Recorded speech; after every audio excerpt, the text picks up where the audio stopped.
Good morning all, I'm John Collins, Director of EO Consulting. I'm going to be giving you an overview today of how Academy Trusts can transform their energy management strategy. To give you a bit of a background, I've been working in the Academy sector for 17 years. I started working on Academy number 6 back in 2003 and have worked for Academy Trusts and a range of consultancies over the last 17 years.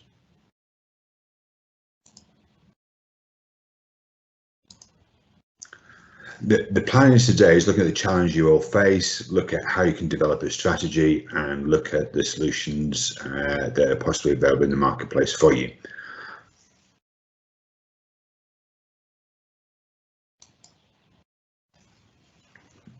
So across the UK, the 24,000 schools, independent schools, the annual energy spend is in excess of £900 million a year, which is equivalent to over 5 billion kilowatt hours of energy, be that electricity or gas, which equates to over 4 million tonnes of carbon dioxide produced each year. There's a range of challenges that need to be addressed.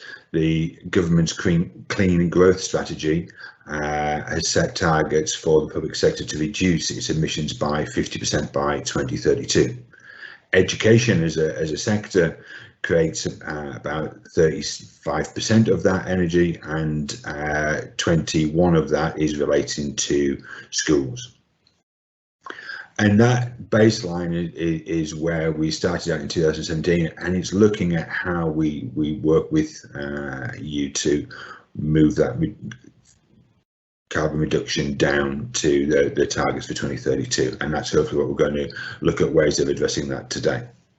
Another one of the challenges that you're facing is the energy price increases.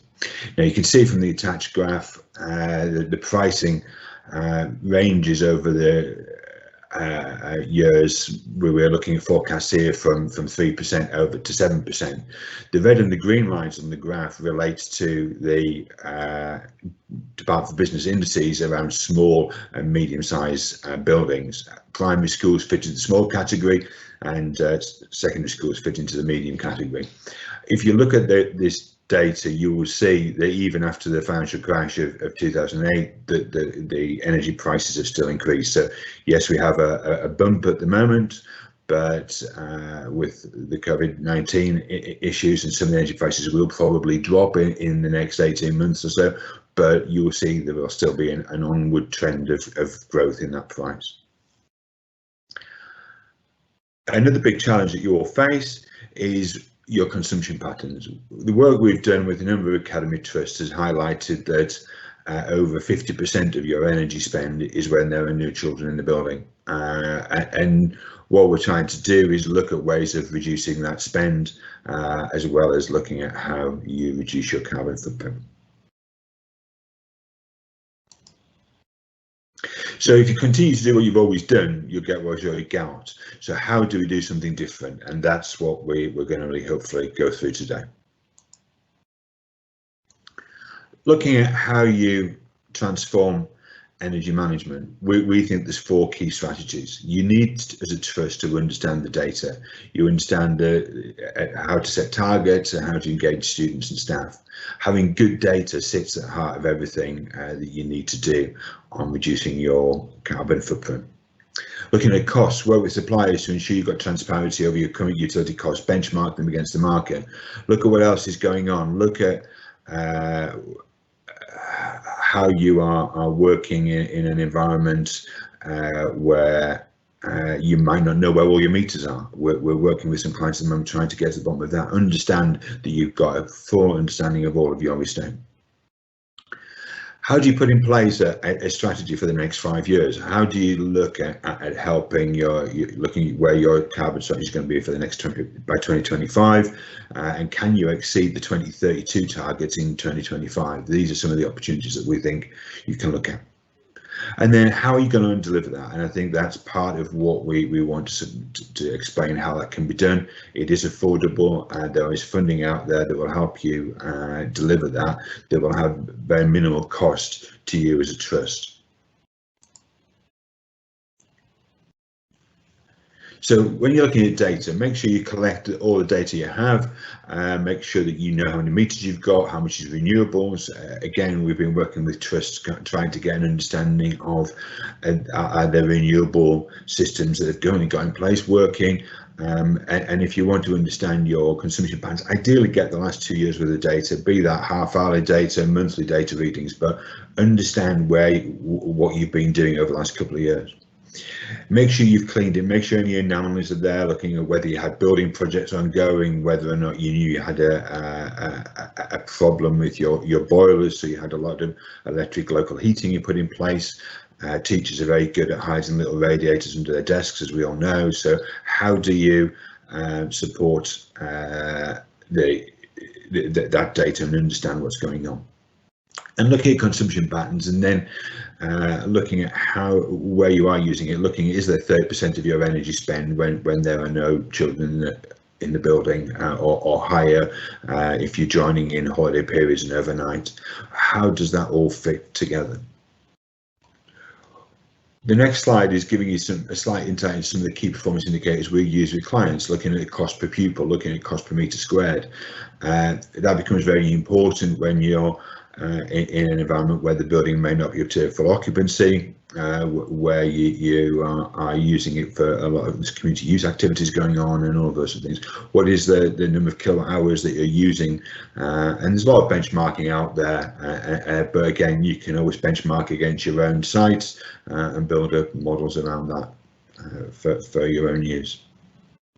Again, we're looking at with clients how much energy is used during the term time between 8 o'clock in the morning and 6 o'clock in the evening, and then how much is used overnight between 10 o'clock at night and 6 o'clock in the morning, and looking at any community use and out of hours costs. And are you covering the cost of running your all-weather pitch flood lighting with the energy that with the amount you're charging to third parties to rent out space? Looking at weekend use, again, is an interesting challenge, and looking at how much energy is used in the holiday periods. Again, we've been looking at, in a COVID-19 situation, is our schools able to reduce their energy spend in April this year compared to their August holiday periods? And we've been working on that with a number of trusts to see how they can reduce their energy consumption and make some savings in these interesting times. But also they've been drilling into the detail because they have been switching everything off and trying to look at a whole range of other things. And we've actually got some sites below their normal August energy consumption. And yes, you've got works go on in August normally, but it shows that actually big energy savings can be made if people invest the time in it.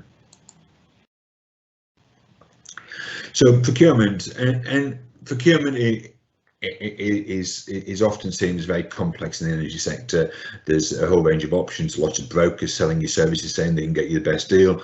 There's lots of frameworks out there from Crown Commercial Services, YPO, and things like that. And what is the best solution for you? And I think what you need to understand when you're looking for a consultant is, do you want to not pay a consultancy fee, which I know paying consultancy fees in the academy space is very difficult. People say, well, why would you do that when you don't have to? When you could build the consultancy fee into the unit rate. But the challenge on that is, remember, if the rate is built into the fee, what is the motivation for your broker to help you reduce your energy consumption? Because it's a turkey voted for Christmas. They're not going to get paid if they help you reduce your energy bill. But part of what we're doing with a couple of brokers, and we work with a broker called Ginger Energy in Birmingham, and moving to more of a consultancy fee. It does cost to do the piece of work, so it isn't that you can get these things for free. But if you've got that transparency over what it costs for your broker costs, then you can hopefully that they will work with you to help you reduce your costs in other ways. Looking at, when you start to look at the contracts, what flexibility do you want? And again, it should suit you rather than the supplier and the broker. It should be around what you're looking for. Is it that you're wanting to reduce your carbon footprint? Is it you're wanting to avoid risk? You're wanting a fixed price?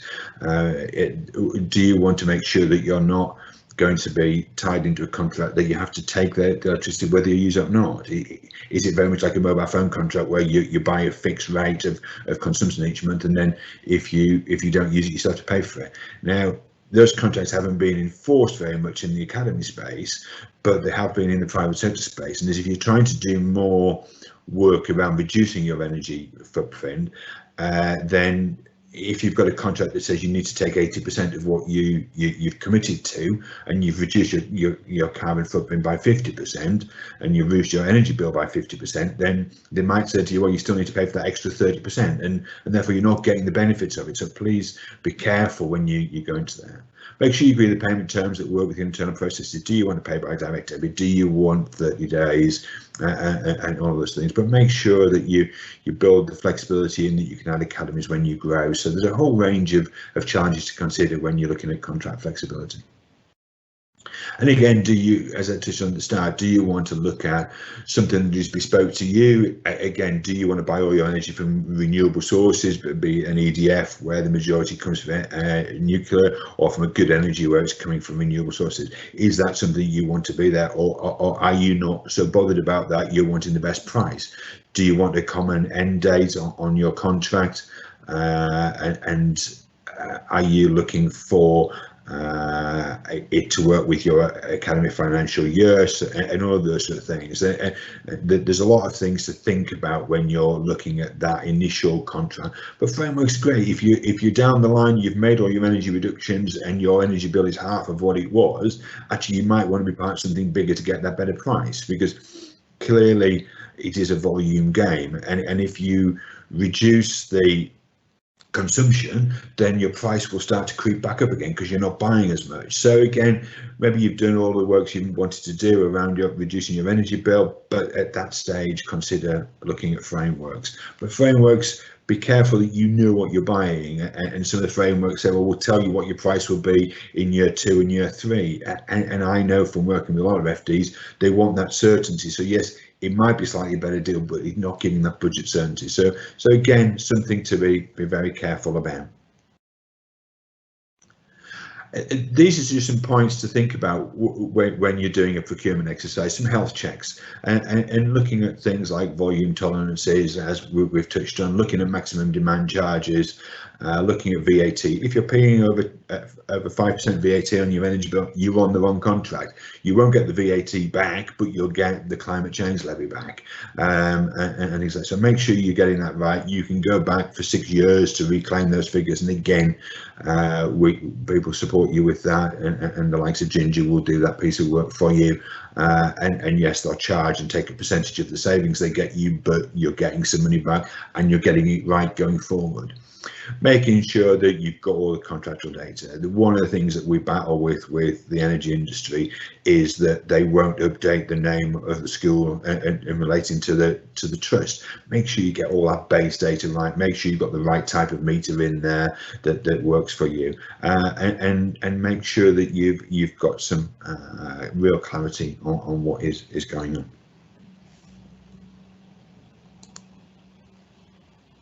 So looking at a strategy, we break it down into 3 key areas. Let's create yourself some targets. Where do you want to be? How are you going to achieve the 2050 target of net zero? What does net zero mean? And there's a whole range of data around what net zero means. Does it mean to back to 1990 level? Does it mean actually you're not buying any energy from non-renewable sources? And there's a whole range of conversation on there. Do you want to wait to 2050? Do you want to wait to 2030? Or can you do it in 5 years' time? And we'll show some examples of trusts that have already achieved the 2032 targets in 2018 later on in the presentation. Looking at making sure it's deliverable. The best thing on any project is making sure you can deliver it, and making sure that targets are realistic. So again, yes, be ambitious, but let's set something out that is achievable. And trust you are being ambitious about the work you're doing to transform young people's lives, but the carbon footprint is something that actually is something that is important to them, and it is about their future and their legacy you're leaving. So how can you show ambition and work together as trust and transform how you manage utilities? And that's something that is very important for you to think about, and we'll touch on that. shortly. So what is the focus of any strategy? And fundamentally, it is to protect yourself from the vagaries of the electricity market, reducing the demand that you're buying energy from the grid, be that gas or electric, and as prices increase, you want to be buying less of it, and that is a fundamental part of what it's doing. LED lamping projects that we've done in the past reduce the consumption, and they make a real difference to what you're buying from the grid. Installing PV isn't reducing what you consume. It doesn't reduce how much energy you consume as an organisation. It reduces the energy you consume from the grid, but what it does, it buys it at a fixed price for the next 25 years. And they're the sort of things that is an interesting one. And you can be buying energy from renewable energies at around about 7 pence a kilowatt, and most of you will be paying between 13 and 15 pence a kilowatt today. So if you're buying it today at a fixed price for the next 25 years, that is a great opportunity to engage in. And then what are you going to do with the money when you saved it? And clearly, if you can take out 50% of your energy bill, and some trusts have got energy bills in excess of £3 million, and if you can reduce that by 50%, that's £1.5 million you can invest back into the lives of your students. And that's not just this year, that is every year. And it's how do you engage in doing that? And as I say, there's programs that can support you with that. There's things that you can do internally. It helps you just manage your estate if you look at those sort of things. And again, it's how you're reducing your carbon footprint. If you use the data will help you get to that point. And we're working on that with a number of trusts and saying, okay, how do we get to 50%? How do we get to reducing our energy bill by 75%? And that data will take you on that journey. And where we've work with trusts, we've been working with them on energy strategy since 2015-16, and we're there in the long term. Be very careful when you're looking at LED and PV projects that you monitor what they deliver, because the suppliers will come in and provide you with a solution, and their purpose is to provide that solution, but you need to make sure they deliver, and those products deliver. And you can get 10-year warranties, you can get 25-year warranties on the PV arrays, making sure you're getting those sort of things in place. So actually you have got real clarity on what is going on in the long term. So going on to how you go out transforming your energy. Electricity is the easiest one to transform. Again, we've touched on LED and PV, making affordable solutions, and you can get savings almost instantly, 50% within probably 3 or 4 months if you have a clear plan. Yes, it will have taken you time to go through the planning processes and for PV and design solutions for emergency lighting and lighting services, and that will take you probably 6 months to get to that point, and it may take 12 months to get through that process with trustees and all of those sort of things. But actually the physical work of making that physical transformation of the LED lighting and the PV installs can be done very quickly. Gas consumption can be easily adjusted, and making better use of time clocks, temperature settings and other controls.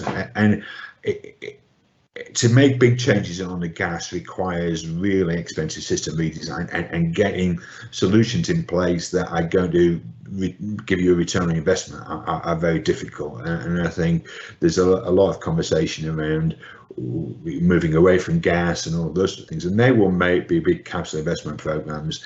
But I think we've found sites that are heating spaces and cooling spaces. So they've got the heating on and they've got the air conditioning on in the same space. So the gas is burning and the electricity is burning. Well, if you switch one of them off, you're going to get that midpoint. So it's working through those opportunities and looking at how you can do that without an awful lot of investment. Again, does your school need to be, the heating need to come on at 6 o'clock in the morning, or can you get away with it at 7? Do you need to stay on until 6 o'clock in the evening, or actually can it be switched off at 3? Because the physical mass of 1,000 students in the secondary school have actually put an awful lot of heat into that building that will keep it warm while the staff finish the day and walk away. So there's things like that that can be easily done to look at different options. And what we've looked at is here's 8 quick things to think about if you want to get your energy consumption to 25% of what it is now by 2025, and that's only 5 years away, and it can be done. Again, we've touched on renewable energy. Around solar in the main, that there are some schools that have tried wind turbines, and again, it's the maintenance issues and all of those sort of things.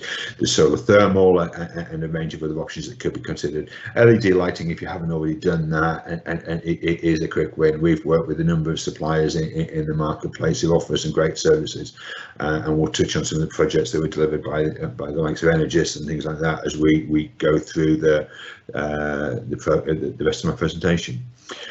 We're also looking at Internet of Things. There's a whole range of new technologies coming out, and Microsoft are funding a whole range of work around Internet of Things and how that can help control energy, how that can help you think about light switches, how it can think about refrigeration and all of those sort of things. I've been in schools on a regular basis where refrigeration that has got a lovely set cover over its sandwich fridge, but the sandwich fridge is still switched on for the whole of the summer holidays, but we've put the cover on to keep the energy efficient. But there's things like that that we can look at and think about. And again, Microsoft's putting money out there. We're doing a pilot with them that we'll work with Brooke Weston Academy to look at their plant rooms, their kitchens, and their IT services to look at actually this 30% of your energy spend overnight and trying to reduce that down. Controls, make sure your controls are working. Looking at your BMS, looking at any controls, just switch things off. It's as simple as that, but make sure on things like vending machines, water coolers, during the 6-week holidays, why are things still running and things like that. But again, there are lots of things to consider. Heating and cooling. Air conditioning is a real issue. We did a project a couple of years ago with an academy client that put LED and PV on their building, and their energy bill went up because at the same time they put air conditioning in a number of their classrooms, and so air conditioning can quite easily take out all of your savings that you've put into place. But again, it's making sure that it's running at the right temperatures. In your IT server rooms, are you running your cooling at 18 degrees because that's what your IT technicians want to see, or are you running it at 24, which is what the kit will cope at? That 6 degrees makes an awful lot of difference in its consumption patterns. But again, touching on the next point of cloud computing, obviously we've all been working from home in the recent weeks, and we've all seen the benefits of working with cloud computing. And there is obviously some challenges for you all as you move to those processes, but IT in schools and in one of the large trusts we're working with is around about 30% of their energy bill, just running their servers and their air conditioning. Now, if that's in a large trust, a £600,000 a year bill, what can you do with that for your cloud computing services? So yes, in year one, you've probably got no saving because you're making the investment in moving to the cloud computing, but you have a £600,000 a year saving having moving to that. And these are the sort of things to start to think about and look at. The challenge is battery storage. This is something that we've found, and I'll touch on it in a moment. Where your PV, you become energy efficient, and your PV arrays are working really well for you, and all those sort of things. Battery storage can really help. It doesn't just only help with renewables, but also it helps with actually it's cheaper to buy electricity overnight and discharge it during the day. So can you do some clever things about putting batteries in that you charge up overnight and discharge during the day? But you could have those batteries in your minibuses, and your minibuses could be those battery storage points in the future, and that will be an interesting challenge to see how do you link electric vehicles such as minibuses into your grid to do some clever things. But all the way along, linking it back to data. If you educate your staff and your students, they can understand the energy patterns, what switching things off can do. That data to educate in your strategy and how you transform, how you manage energy is a vitally important thing. Dashboards, visibility of the data all helps. There's programs run by the likes of Less CO2 who will get involved in helping you as a trust work through that data and educate your staff and run training programs and things like that. So looking at funding options, obviously many of you will be aware of SailX, and SailX seem to be running at the moment over the last few years around every 2 years. They're supposed to be around before Christmas again, but again that they are looking at another round later on.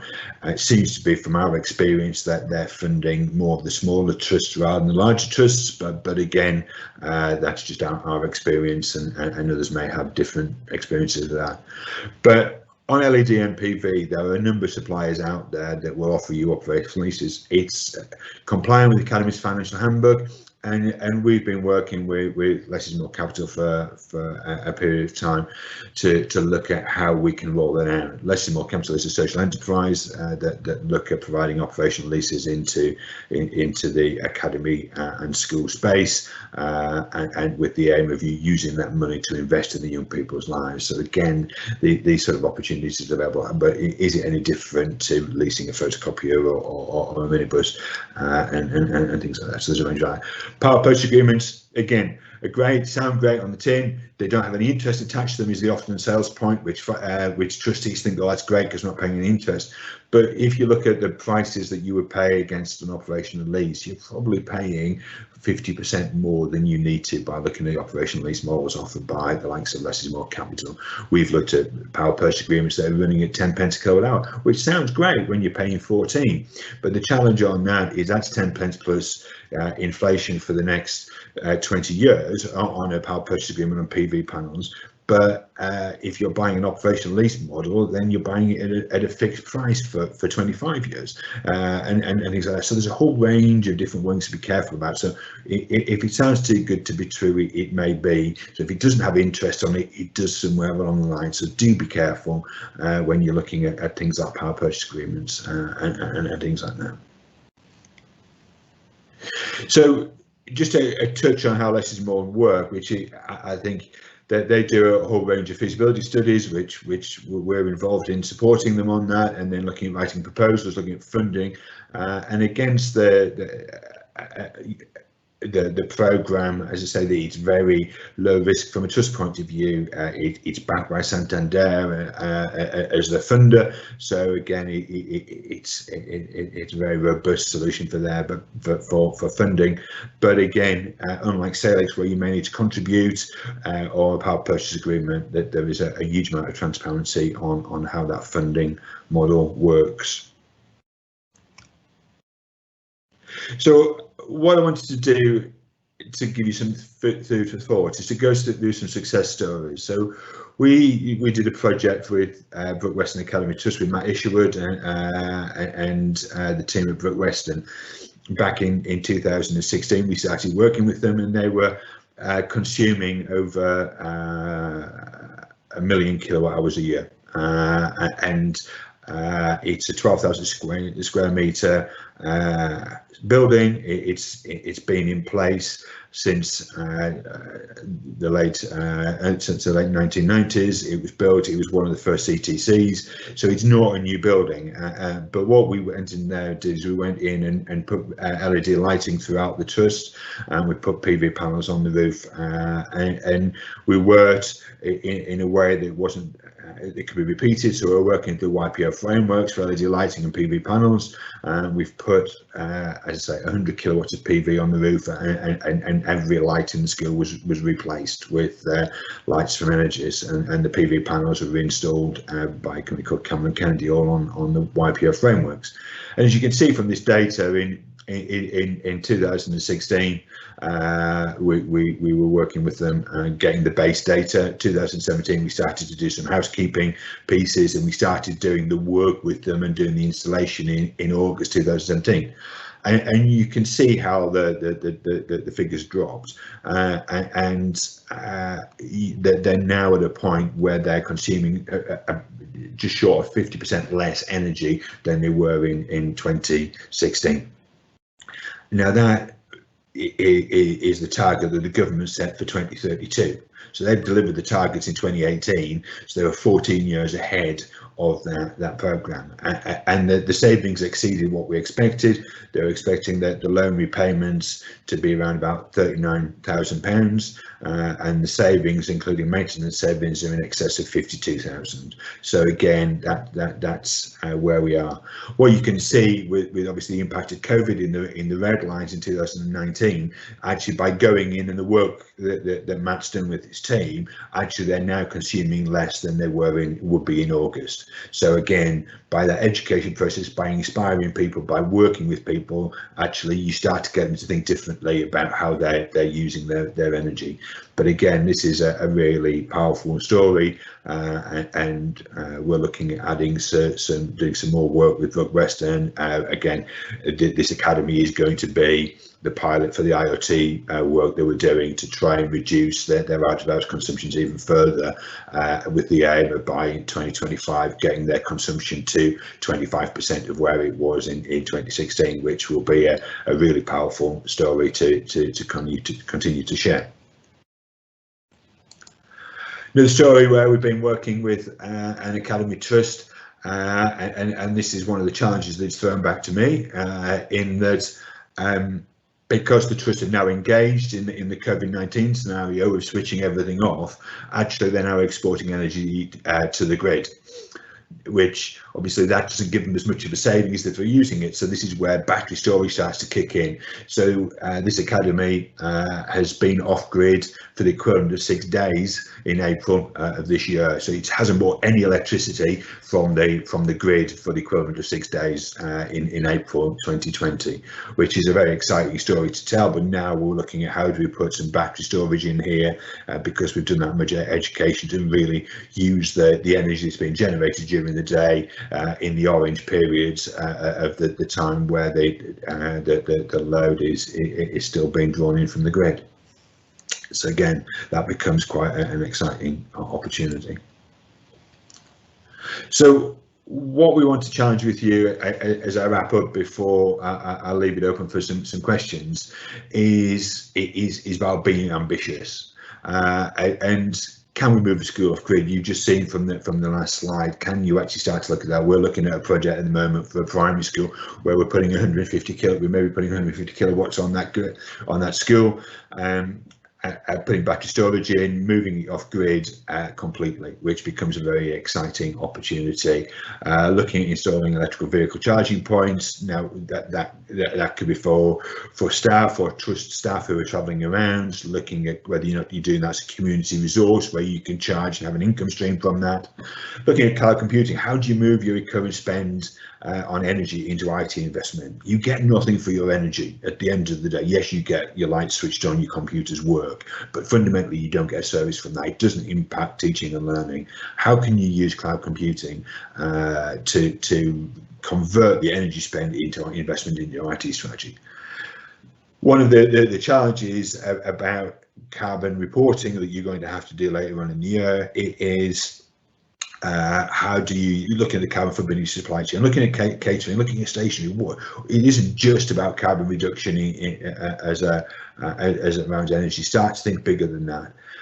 If you've got minibuses, why not move into electric minibuses? Again, rather than buying a battery, if the minibus is sat outside your academy overnight, why buy a battery to run to act as a backup for your energy? Why don't you use your minibus to start to run that? And there's some clever stuff going on around batteries running buildings, both in the home and the work context and things like that. But and again, one of the quick things you might be able to do is do a good energy audit of your site, understand what your closed energy consumption is, looking at when you haven't got students in the bill. You might want to challenge me that when I say 55% of your energy spend is when there's no children in the building. Yeah, I might be wrong by a couple of percent, but I can guarantee you 90% of you out there will be spending 50% of your energy when there are no children in the building. Looking at reviewing recycling and management policies, I'm looking at educating yourself, engage them in the process, make the data visible, and look at those sort of processes as you go forward. So we've got a self-assessment tool you can have a play with around LED and PV. You can model it, you can make your own assumptions. But if we were to relamp and put LED and PV into every school in the country, it would cost around about £4 billion. But it would deliver £15 billion of savings over the warranted life of the project. It would reduce the carbon footprint by 8.6 billion kilos of carbon, and it would give a return on investment on PV around about 400%. And these are on conservative rates.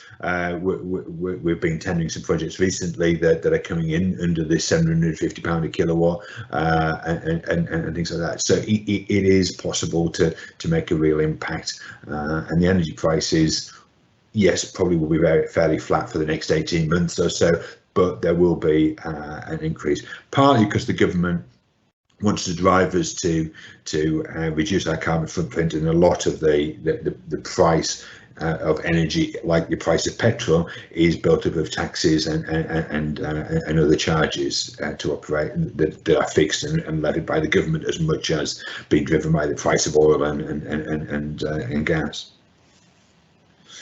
So we're just about to start on a project with Greenshore Learning Trust, where we're looking at helping them reduce their carbon footprint by 45% by the end of the summer of this year, and that's looking at a £9 million of savings over that period of time, and 55,000 tonnes of carbon dioxide, and that's going to be happening.